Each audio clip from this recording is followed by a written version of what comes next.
기도하겠습니다. 잘 오셨습니다. 성령 충만하시고 승리하십시오. 오늘부터는 이제 예레미야의 본론에 들어왔습니다. 1장은 서론이고 2장에서부터 51장까지가 본론이고 나머지가 이제 결론 부분에 해당되는 것인데, 이 본론에 이제 오늘부터 본론을 볼 예정입니다. 본론은 다시 또 크게 또 세 개로 나누어지는데, 그 중에 이제 2장에서부터 25장까지가 일부예요. 근데 이 본론의 일부는 뭘로 구성되어져 있냐면 12편의 설교로 되어져 있습니다. 그러니까 예레미야가 12번에 걸쳐서 설교를 하는데, 그 중에 여러분과 제가 읽은 것은 첫 번째 설교, 2장 1절에서부터 3장 5절에 이르는 이 첫 번째 설교의 서론 부분을 읽었습니다. 근데 이 서론 부분이 굉장히 중요하고 성경을 이해하시는데 아주 중요한 부분이 됩니다. 왜냐하면은 여기 뭐가 나오니까 그럴까요?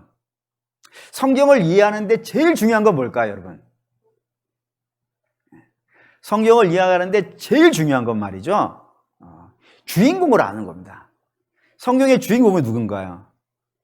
하나님입니다. 그러니까 이 서론 부분에 하나님이 어떤 분인가, 하나님이 어떠한 모습을 가지고 있고 어떻게 행동하시는가가 네 가지 모습으로 등장을 합니다. 그리고 이 네 가지 모습이 중요한 이유는 우리가 하나님을 표현할 때 이렇게 표현하죠. 하나님은 어제와 오늘과 내일이요, 똑같은 분이라 그래요.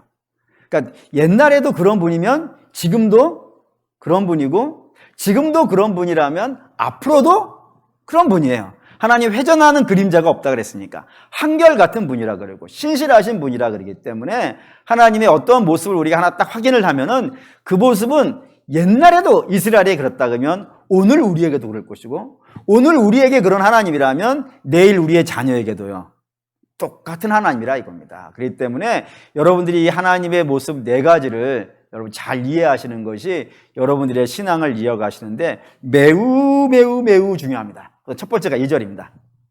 2절 읽겠습니다.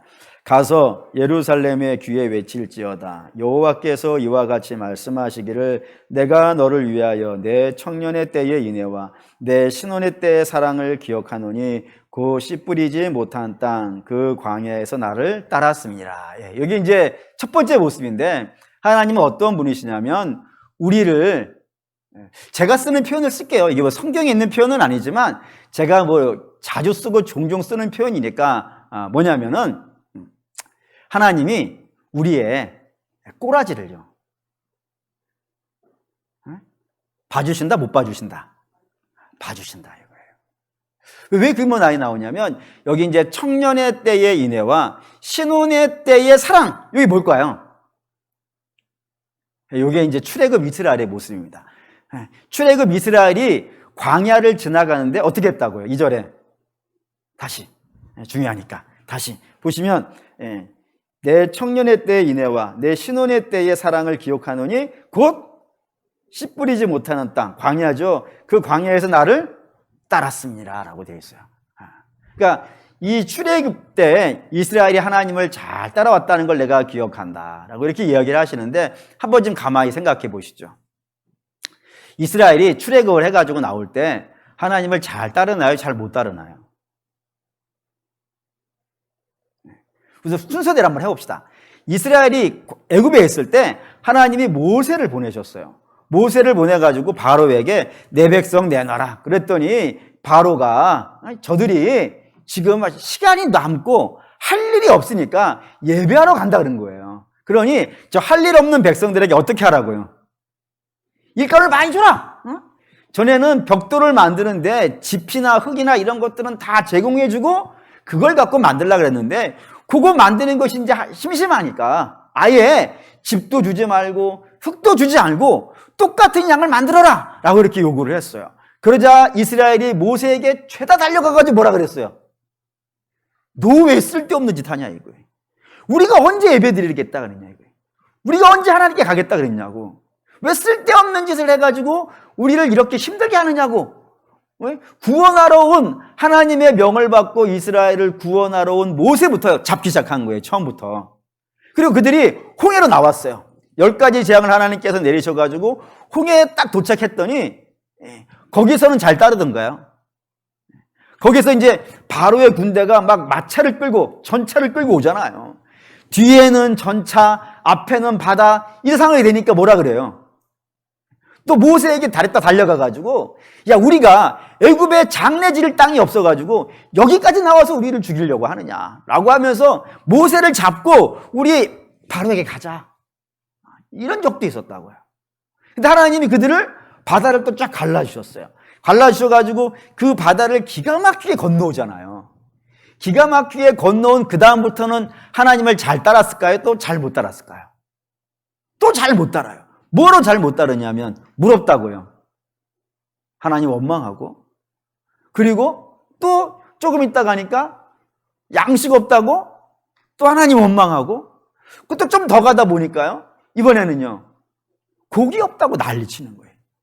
뭔가 문제만 생기면 그 문제는 하나님 때문이 된 거예요. 하나님 원망하고 그런 상황이 됐다고요. 그래서 하나님이 저들에게 고기를 주세요. 고기를, 메추리기를 하늘에서 막 비 오듯이 쏟아지게 해가지고 먹게 하시는데, 그러면 먹으면 되잖아요. 먹고 그냥 먹을 만큼만 먹으면 되지 않아요? 근데 어떻게 해요? 그걸 막 싸들고 와가지고 집 옆에 막 널브러 놓고 이 사이에 고기가 끼어가면서 막 탐욕스럽게 먹는 거예요. 그 모습을 바라볼 때 하나님 마음이 어떻겠어요? 하나님께 달라면 늘 주는 건데, 필요하면 공급해 주시는 건데, 그걸 못 믿으니까 오늘 못 먹으면 내일 못 먹는 거예요. 이 고기를 이 사방에서 어디서 얻느냐? 지금 하나님이 주시는 걸 먹고 있음에도 불구하고 그걸 못 믿어가지고 일단 있을 때 다 넣어놓자, 이런 모습을 가지고 탐욕스럽게 살아가는 것이 이스라엘이었고, 저들이 홍해를 건너서 또 광야를 지나서 어디에 도착하냐면 시내산에 딱 도착을 했어요. 그 시내산에서 모세가 시내산 위에 올라가가지고 하나님의 말씀을 받기 위해, 계명을 받기 위해 40일간 금식 기도하고 있을 때 밑에 있는 이스라엘은 뭐예요? 거기에 이제 금송아지 만들어 놓고 이게 우리 하나님이라 그러면서 예배하고 있는, 하나님 너무너무 화가 나셔가지고 저 백성들을 내가 다 쓸어버리리라 라고 막 하실 정도로 아주 분내게 만들었던 일이 또 시내산에 있었고, 그 시내산에서 다시 출발해가지고 14일 만에 가데스 바네아에 도착한다고요. 열하루 만에 가데스 바네아에 도착한다고요. 그러면 그 가데스 바네아에 도착해가지고는 이스라엘이 어떻게 해요? 하나님 원망하죠. 40일간 정탐꾼 돌아와가지고 이 땅은 강한 적이 있고 우리는 별 볼 일 없는데, 자기를 뭐라 그러죠? 메뚜기인데 우리는 메뚜기고 저들은 장대한데. 아니, 저들이 장대하고 우리는 메뚜기면 맞죠? 그건 사실이에요. 근데 왜 그 계산만 하는 거야? 하나 계산을 더 해야 되잖아요.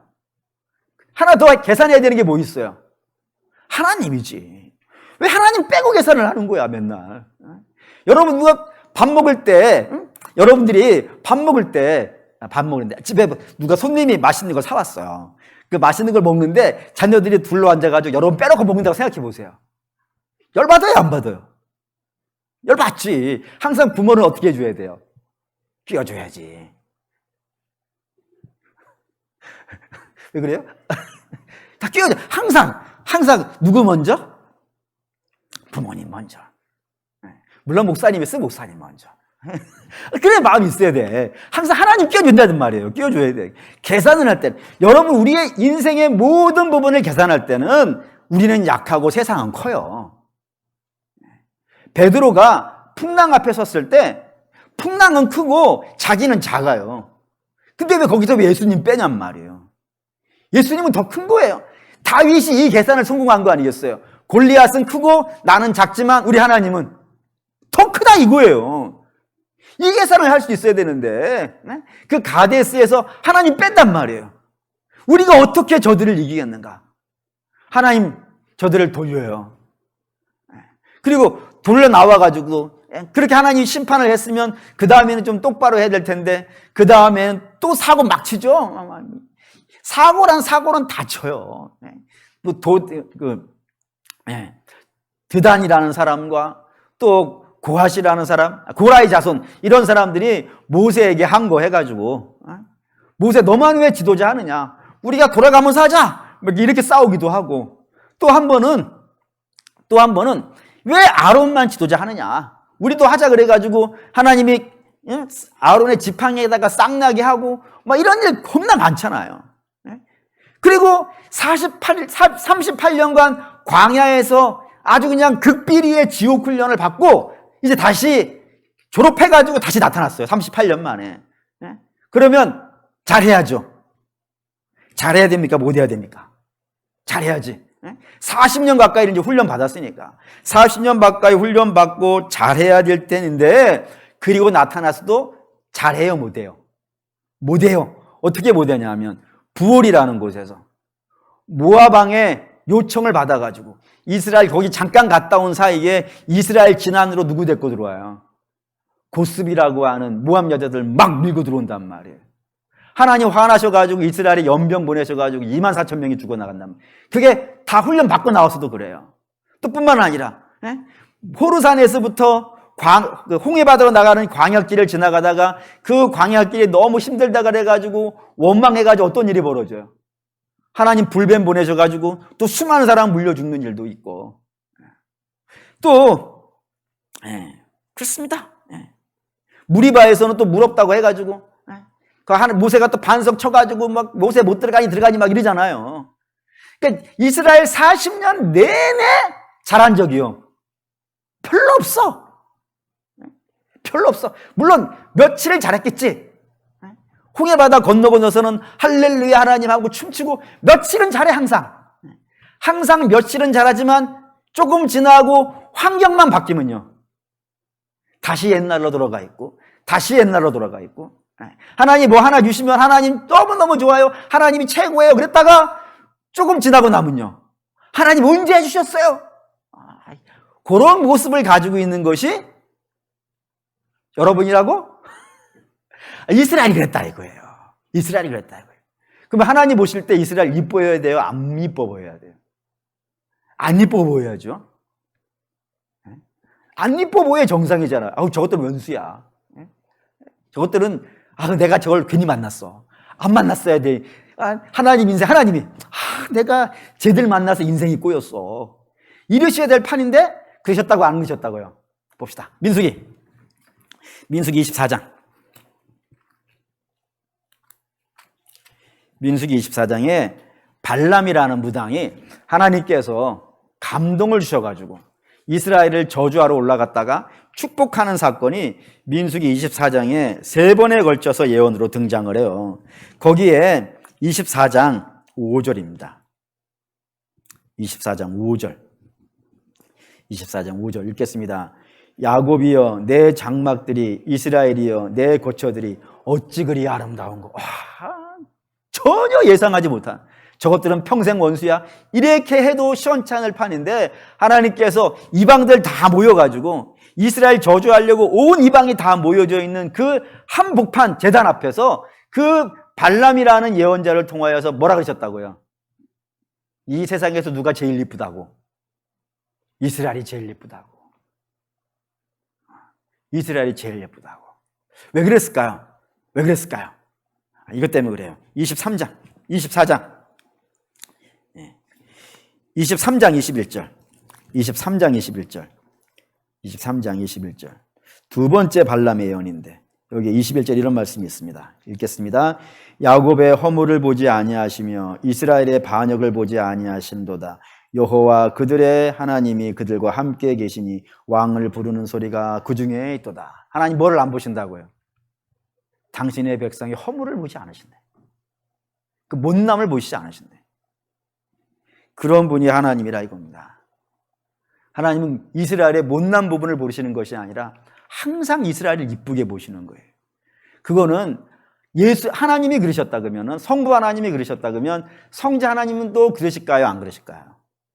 그러시겠지. 똑같으신 분이니까. 똑같은 성품을 가지고 계신 분이니까 예수님도 그러실 거예요. 그래서 예수님은 그 모습이 어떻게 등장하냐면 예수님 주변에는 이스라엘보다 더 한심한 애들이 있잖아요. 걔네들이 누구예요? 제자들이지. 얘네들보다 한심한 애들이 또 어디 있을까요? 2000살도 넘으신 분들에게 얘네들이라고 죄송합니다. 말하자면 그런 것이지. 얼마나 한심해요. 저들은 사실 사회적으로 대단한 사람들이 아닙니다. 어부들은 이스라엘 사회에서 가장 천민으로 불리던 그런 사람들입니다. 별 볼요. 세리도 있죠. 세리도 있어요. 하여튼 별 볼 일 없는 사람들만 집중적으로 모여 있는 곳이 예수님의 공동체예요. 그리고 맨날 따라다니는 사람들 누구예요? 팔 없는 사람, 다리 귀신 들린 사람, 다 이런 사람들이잖아요. 그리고 5천 명 모여서 식사하는데도 불구하고 거기에 도시락, 어린아이 하나가 갖고 있는 도시락이에요. 어린아이도 갖고 있는 도시락을 아무도 갖고 있지 않은, 그 정도로 볼품없는, 그게 예수님이 따라다니던 사람들의 모습이라 이겁니다. 제자들도 별반 다르지 않았을 거예요. 그런 참 별 볼 일 없는 사람들인데, 그런 사람들을 예수님이 불러주셨으면 저들이 어떻게 해야 되는 거예요? 예수님을 기뻐해야 되지 않겠어요? 근데 그들 모여가지고 뭐 하냐면은, 누가 더 크냐 논쟁만 해. 맨날 모여가지고 예수님 나라 세우면 누가 더 높은 사람이냐. 심지어는 어디서까지 그러냐면, 예수님 최후의 만찬 하시는 그 자리에 가서도 당신 이제 십자가 죽으신다고 하시는데도 불구하고 거기서 그런 얘기는 듣지도 아니하고 뭐 하고 있냐면, 우리 이제 끝발날리는 사람들이 될 거야. 그 중에서 누가 더 짱할 것이냐, 이런 얘기하고 있고, 예수님 붙잡고 막 항변하고, 심지어는 예수님이 오냐 하니까 예수님 머리 끝에까지 올라가서 내가 예수님 지켜드릴게요, 이런 제자들도 있었고요. 심지어는 저들 다 뭐 할 거예요? 예수님 버리고 도망갈 거예요. 근데 예수님은 제자들이 당신을 버리고 갈 걸 아시나요, 모르시나요? 아시죠. 그래서 한번 생각을 해보는 거예요. 이건 예니까 여러분이 오해하지 않고 들으셨으면 좋겠어요. 제가 미래를 볼 수 있는 눈이 있어. 그리고 여러분의 속을 볼 수 있는, 그런 거 뭐라 그러죠? 독심술이 있어. 미래도 볼 수 있고 여러분들의 속을 볼 수 있어. 근데 딱 보니까 우리 교회 부교육자들이 10년 후에 나를 배신할 거야. 나를 죽일 거야. 그걸 내가 알아요. 예를 드는 거예요. 그런 분들 아닌 건 아시죠? 나를 죽일 거야. 그걸 내가 알아. 그런데 여기 둘까요? 여러분이라면 두시겠습니까? 예수님을 두잖아요. 예수님은 그들의 꼴을 봐. 우리는 때로 우리의 자녀들의 꼴도 보기가 힘들잖아요. 그런데도 불구하고 예수님 우리의 꼴을 봐. 그런 꼴을 봐. 얼마나 사랑하면 그런 꼴을 볼 수 있을까요? 여러분, 그런 느낌이 있으신가요? 하나님이 나를 정말로 기뻐하신다. 뭘 해서가 아니야.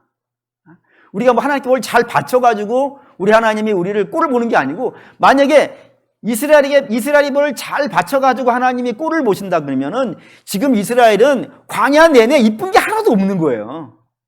그럼 저들이 뭐를 해서 기쁜 게 아니라 하나님이 저들을 사랑하시니까 기뻐하는 거예요. 근데 그 눈빛으로 우리를 보고 있다는 그런 마음이 좀 드십니까? 이게 좀 들으셨으면 좋겠어요. 하나님이 내가 하나님께 뭐를 해드려가지고 하나님이 나를 기뻐하시는 것이 아니라 나라는 존재 자체를 이미 기뻐하시고 이미 즐거워하시고 나의 허물을 보지 아니하시며 나의 허물을 당신의 보혈로 덮으시고 우리를 기뻐하시는 분이라는 이런 하나님이라 이거예요. 그런 하나님을 여러분들이 꼭 이 밤에 아셨으면 좋겠어요. 하나님 나를 얼마나 기뻐하시는지. 그거를 알게 되어지면 다른 사람 꼴도 볼 수 있을 거야.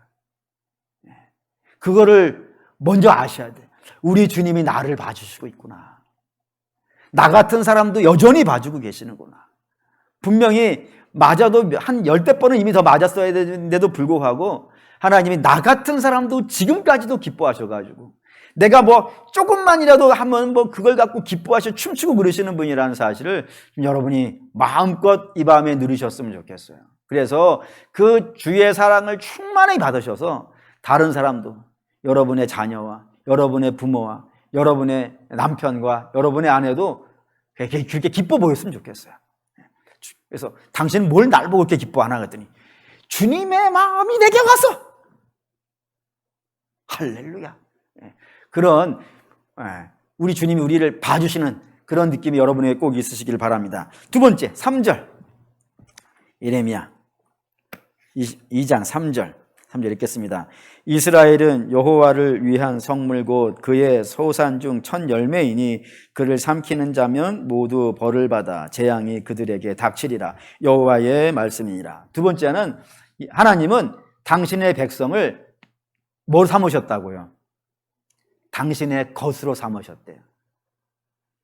우리 주님께 드려진 건 다 성물이잖아요. 예를 들어서 여기에 있는 강대상도 성물이고, 여기 있는 스피커도 뭐 다른 데 가 있으면 스피커일지는 모르겠지만 주님에게 바쳐진 거라면 이건 성물이고요. 여러분이 앉아 계시는 의자도 다 성물이고, 교회에 있는 모든 물건은 다 성물이에요. 그렇기 때문에 이 성물을 우리가 어떻게 대해요? 귀하게 대해요. 이게 주님의 것이기 때문에. 그래서 함부로 이걸 쓴다든가, 함부로 가져간다든가, 함부로 내 마음대로 한다 그러면은 그건 하나님의 것을 가져가는 것이 되기 때문에 하나님께 죄짓는 것이 되는 거겠죠. 하물며 하나님께서 이스라엘을 당신의 것 삼으셨대요. 당신의 성물 삼으셨대요. 그러면 적들이 와서 그걸 가져가려고 그러면 어떻게 하겠어요? 하나님께서 내주시겠습니까? 절대로 내주지 않죠. 오히려 그걸 가져가겠다고 하는 자들이 있으면 전부 뭐예요? 하나님의 원수가 돼요. 하나님 이걸 가만히 두시지 않아요. 예를 든다면 이스라엘이 출애굽하고 나와서 이스라엘을 제일 먼저 잡아가려고 했던 민족이 하나가 있습니다. 그 민족의 이름을 알죠? 그 이름이 뭐예요? 아말렉입니다. 아말렉 족속. 근데 그 아말렉 족속을 하나님께서 뭐라 그러시냐면 저들은 나의 원수라. 내 것을 가져가려고 했기 때문에 원수라. 그래서 저 민족 자체가 이 땅에 없어지는 날까지 내가 싸울 거다. 그렇게 명하시기도 하신다 이거예요. 그리고 이스라엘이 광야를 지나갈 때 헤스본이라는 동네를 지나가게 됐어요. 그때 이스라엘이 그냥 지나가려고만 했어요. 그냥 싸울 필요 없이. 저들은 하나님이 원수로 잡는 자들이 아니에요. 지나가려고만 했는데 이 헤스본 왕 시온이라고 하는 자가 와가지고 이스라엘과 싸우려고 왔어요. 하나님 그 시온 왕을 어떻게 했을 것 같으세요? 절단내버렸어요.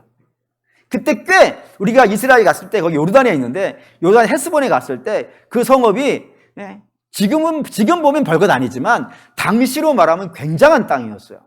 굉장한 제국이었어요. 근데 그 땅이 그 이후로 완전히 쑥대밭이 돼버린 거예요. 바산왕의 옥이라는 왕도 있었어요. 저들도 이스라엘과 싸우려고 군대를 끌고 나온 거예요. 하나님이 저들을 가만두시지 않았고 다 망하게 했다고요. 하나님의 것을 가져가는 자들은 하나님이 용납하지 않으세요.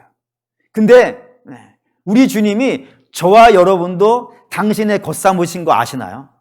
보시죠. 베드로전서 2장 9절 유명한 말씀이죠. 베드로전서 2장 9절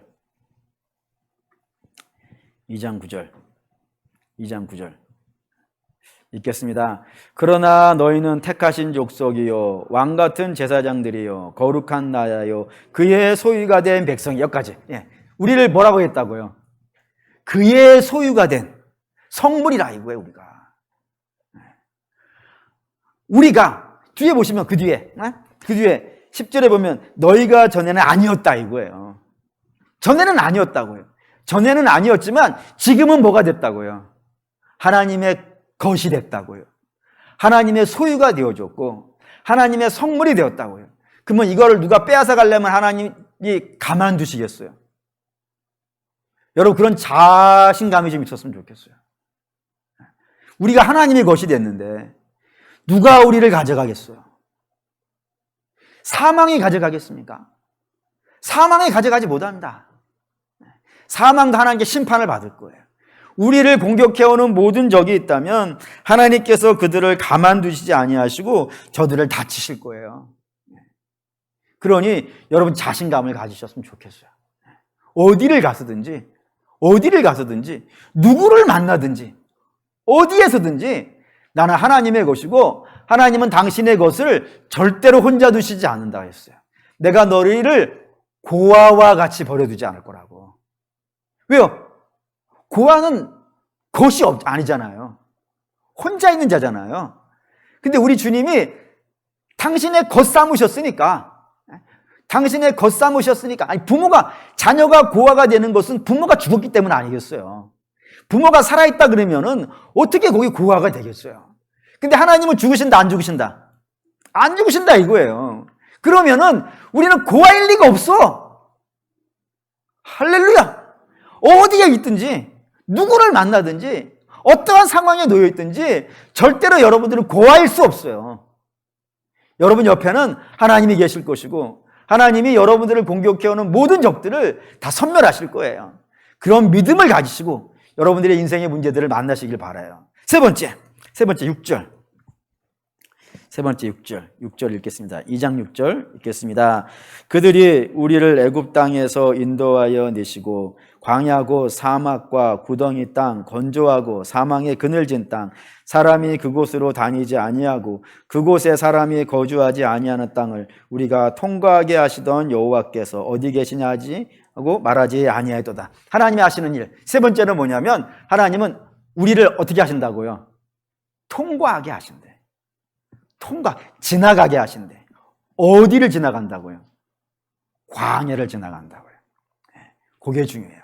광야는 세 가지가 없는 곳이고 세 가지가 있는 곳을 광야라고 합니다. 없는 것은 물이 없고 양식이 없고 안식처가 없는 곳, 그것이 광야이고, 세 가지는 있어요. 있는 세 가지는 뭘까요? 없는 세 가지는 워낙 많이 했으니까 여러분 눈빛만 봐도 뭐라고 얘기했는지 다 알 것 같아. 근데 있는 거 세 가지가 있어요. 광야에 있는 거 세 가지. 첫째, 낮에는 태양, 뜨거운 태양과 밤에는 차가운 달이 있어요. 낮과 밤의 기온차가 어마어마하게 있는 곳이 광야예요. 두 번째, 약탈자가 있어요. 베두인 족속이라든가 또는 짐승들도 아주 사나운 불뱀이라든가 정갈이라든가 하여튼 약탈자들이 아주 독한 것들을 가지고 있는 적들이 있어요. 그리고 세 번째 있는 것은 뭐냐면은 거친 땅이 있어요. 돌밭이에요. 그러니까 사막과 광야는 그렇게 달라요. 사막은 뭐가 있는 땅? 모래가 있는 땅이에요. 반면에 광야는요, 돌밭이에요. 어디가 더 걷기 쉬울지는 잘 모르겠어요. 근데 제가 사막은 제가 안 서봤으니 사막 잘 모르겠어요. 어쨌든. 근데 광야는 서봤어요. 광야는 걷기가 너무 힘들어요. 발 너무 아파요. 돌밭이기 때문에. 어때 그런 곳입니다. 근데 그런 곳을 이스라엘이 지나가는 거예요. 어떻게 지나갈까요? 자기 실력이 있어서 지나가는 걸까요? 아니, 실력이 있는 사람도 못 지나가요. 근데 이스라엘은 실력이 없는 자예요. 뭘 보면 이스라엘이 실력 없다는 사실을 알까요? 저는 이걸로 계산해요. 이스라엘이 애굽에 있을 때 바로 왕이 100일도 안 된 아들을 빼앗아서 강물에 던져요. 그러면 어떻게 할 것 같으세요? 이건 죽기 살기로 싸워야 되는 거예요. 근데 이스라엘은 아무 말도 못해요. 그 싸울 힘이 없어요. 아들을 빼앗겨도 어떻게 할 수 없는, 그게 내 팔자련이 하는, 자기 인생을 팔자련이라고 생각하는 사람들은 힘이 없는 자들이에요. 이미. 그런 자들인데 어떻게 그 광야를 지나갈 수 있겠어요? 근데 어떻게 지나갑니까? 세 가지로 지나갑니다. 첫째는 저들의 중앙에는 뭐가 있고, 법궤가 있고, 그리고 그들 앞에는 뭐가 있고, 불기둥과 구름기둥이 있고, 그들의 보이지 않는 발밑에는요 따르는 반석이 있고, 이 세 가지가 이스라엘과 함께합니다. 여러분, 이 세 가지는 오늘 우리에게도 동일한 줄 믿습니다. 첫째, 여러분에게는 뭐가 있고?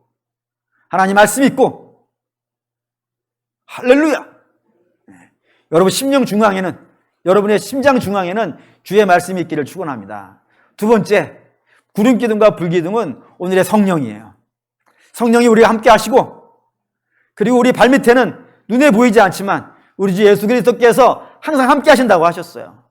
이 세 가지가 우리가 어느 곳을 지나가든지, 그게 사망의 음침한 골짜기든지 눈물의 한숨 쉬는 골짜기든지 관계없이 그곳을 지나가게 하실 거예요.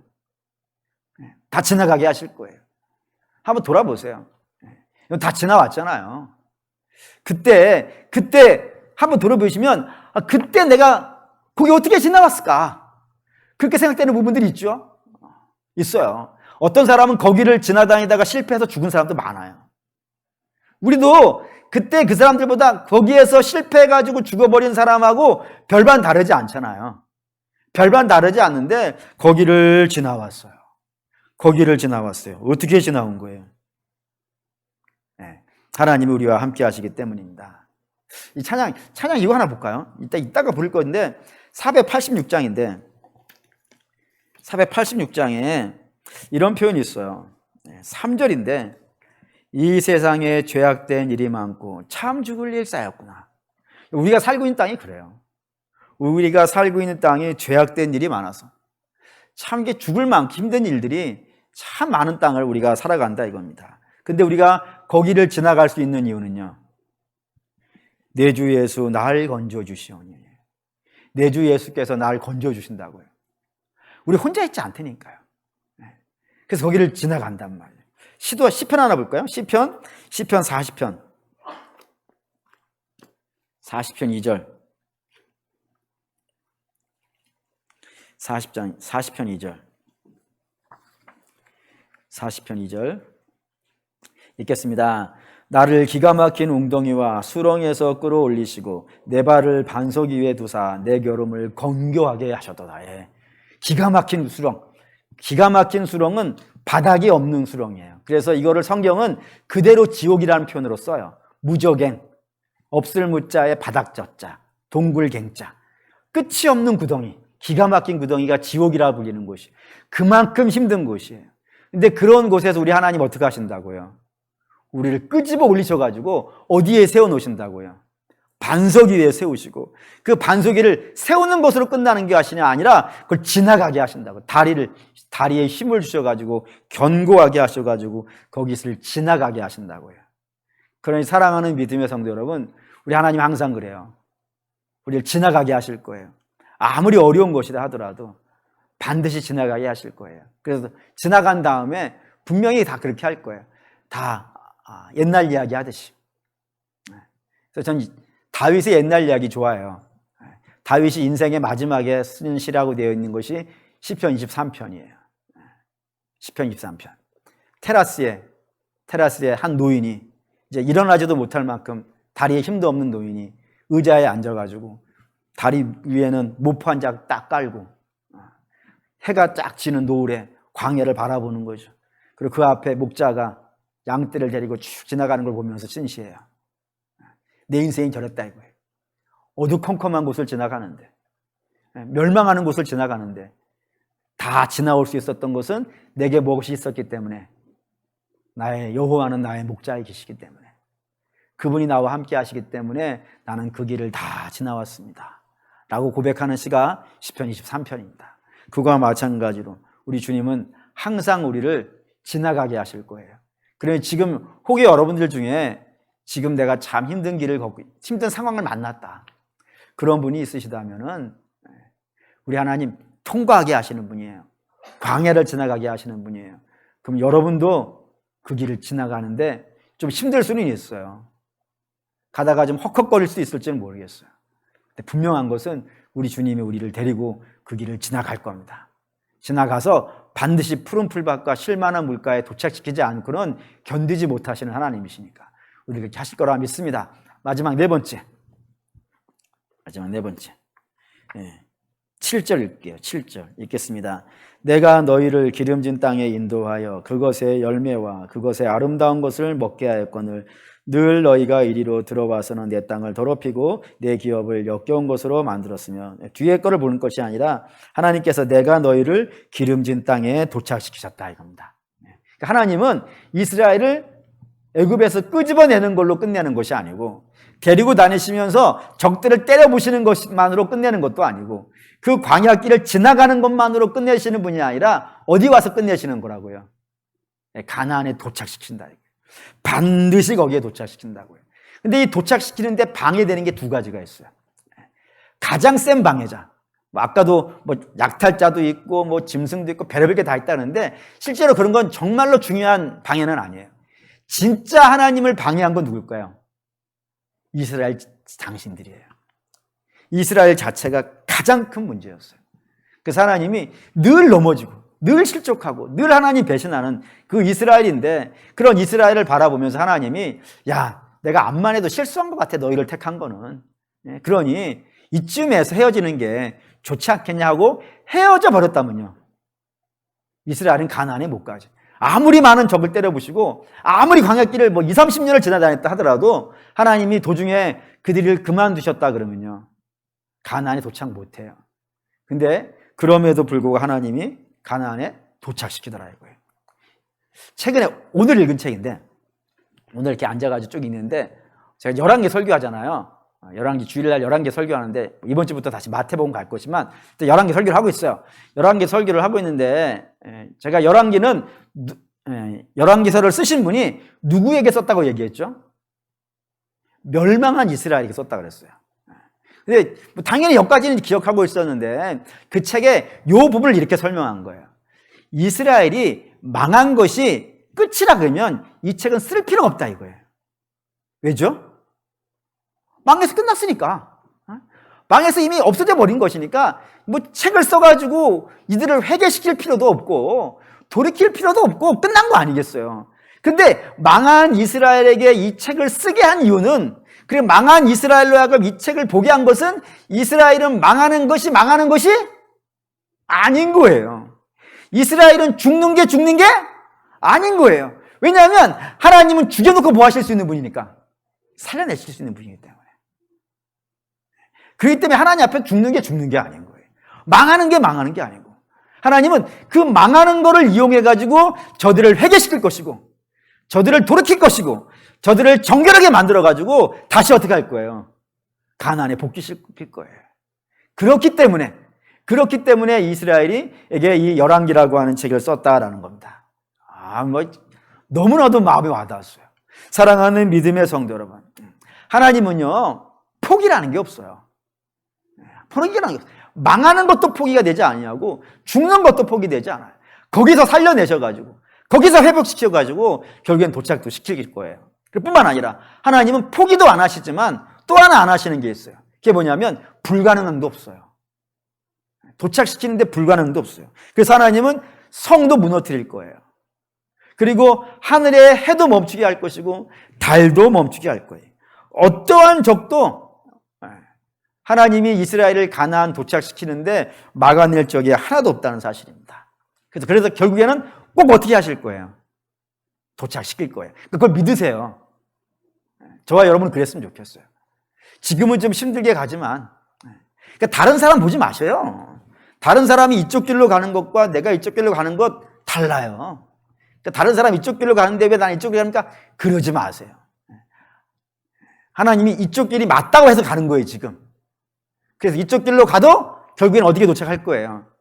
가나안에 도착을 하나님이 반드시 시키실 거예요. 그런데 여기 이제 마지막 중요한 내용이 있어요. 그게 뭐냐면 가나안 도착해서 그들이 정착할 때까지 계속 있는 게 하나가 있어요. 계속 해야 되는 게 있어요. 그게 뭘까요? 그게 싸움이에요. 계속 싸워요. 그러니까 여러분의 인생에도 계속 싸울 문제들이 있을 거예요. 계속 싸우는 문제 있을 때 힘들다고 포기하지 마세요.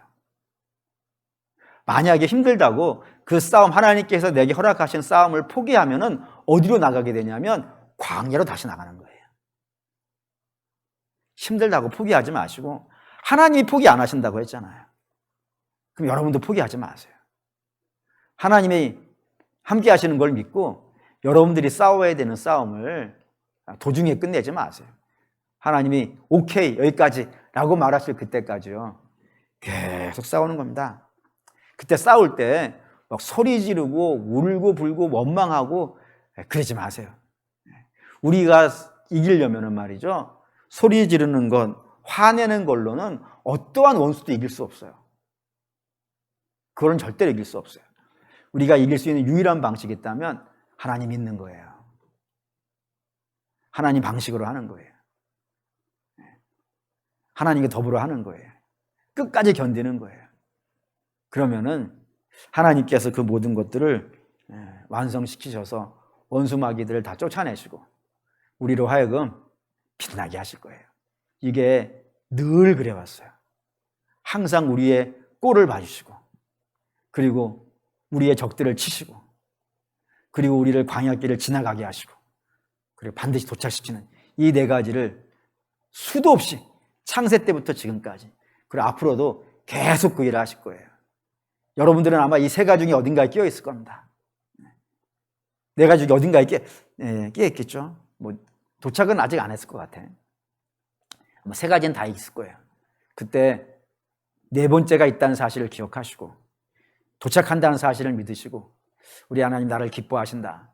내가 넘어져도 괜찮아. 다시 일어나면 돼. 우리 주님 나 넘어져도 이뻐하셔. 다시 일어날 수 있도록 도우실 거야. 그리고 하나님 나를 사랑하신다는 거 꼭 기억하시고, 그리고 하나님 반드시 여러분의 원수를 치신다는 걸 기억하시고, 그리고 반드시 그 길을 지나갈 수 있도록 통과하게 하셨다는 걸 믿으시고, 그리고 마지막으로 꼭 도착될 거를 믿으시고 여러분의 인생 광야길을 걸어가실 수 있기를 주의 이름으로 축원합니다. 아멘. 네, 결단하겠습니다.